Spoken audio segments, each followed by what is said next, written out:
এবার প্রবাসীদের জন্য বড় সুখবর দিলেন ডক্টর মোহাম্মদ ইউনূসের অন্তর্বর্তীকালীন সরকার। এখন থেকে 10 লক্ষ টাকা পর্যন্ত ব্যাংক ঋণ পাবেন প্রবাসীরা।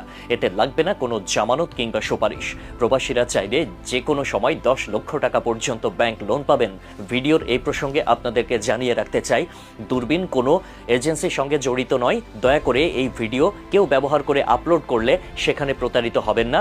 একমাত্র এই ভিডিওটি দূরবীনের ওনারশিপ নিয়ে আছে, তাই ভিডিও দেখতে হলে অবশ্যই দূরবীনের ব্যানারে দেখুন এবং অন্য কেউ প্রতারিত করার চেষ্টা করলে সেটাকে রিপোর্ট করুন অথবা আমাদেরকে জানান। প্রবাসী বাংলাদেশিদের প্রাপ্য সম্মান ফিরিয়ে দিতে শুরু থেকে কাজ করে যাচ্ছে অন্তর্বর্তী সরকার। বিমানবন্দরে প্রবাসীদের যথাযথ সম্মান কিংবা সেবা দেওয়ায় এসেছে আমূল পরিবর্তন।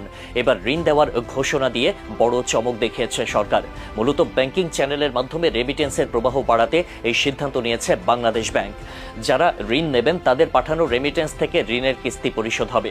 এক্ষেত্রে ঋণের প্রচলিত নিয়ম ও বিধিবিধান অনুসরণ করবে ব্যাংকগুলো। বুধবার কেন্দ্রীয় ব্যাংক এই সংক্রান্ত একটি সার্কুলার জারি করে।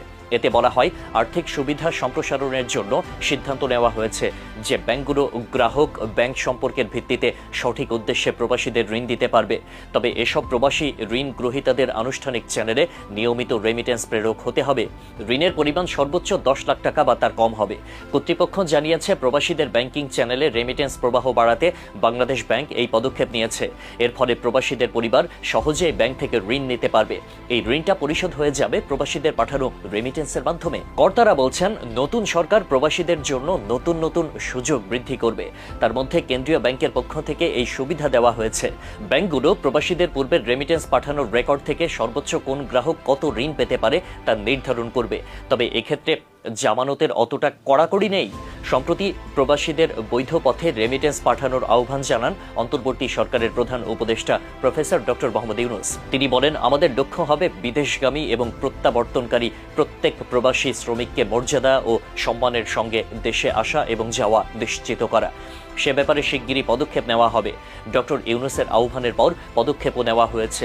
এখন প্রবাসীরা টেলিফোনে স্বজনদের সঙ্গে ফ্রিতে কথা বলতে পারছেন। লাগেজ পেতে একসময় চরম ভোগান্তি পোহাতে হতো। গত 1 মাসে এমন ভোগান্তি খুবই কম। এর পুরস্কারও দিচ্ছেন প্রবাসীরা।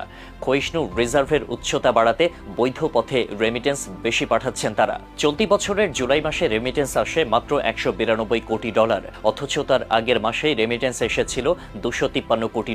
আন্দোলনের প্রভাবে রেমিটেন্স কমে $61 কোটিরও বেশি। ছাত্র জনতার আন্দোলনে সংহতি জানিয়ে রেমিটেন্স শাটডাউন কর্মসূচি ঘোষণা করেন বিভিন্ন দেশে বসবাসরত প্রবাসীরা। এতে বড় প্রভাব পড়ে প্রবাসী আয়ে। দেশের রাজনৈতিক পট পরিবর্তনের পরে বাড়তে থাকে রেমিটেন্স প্রবাহ।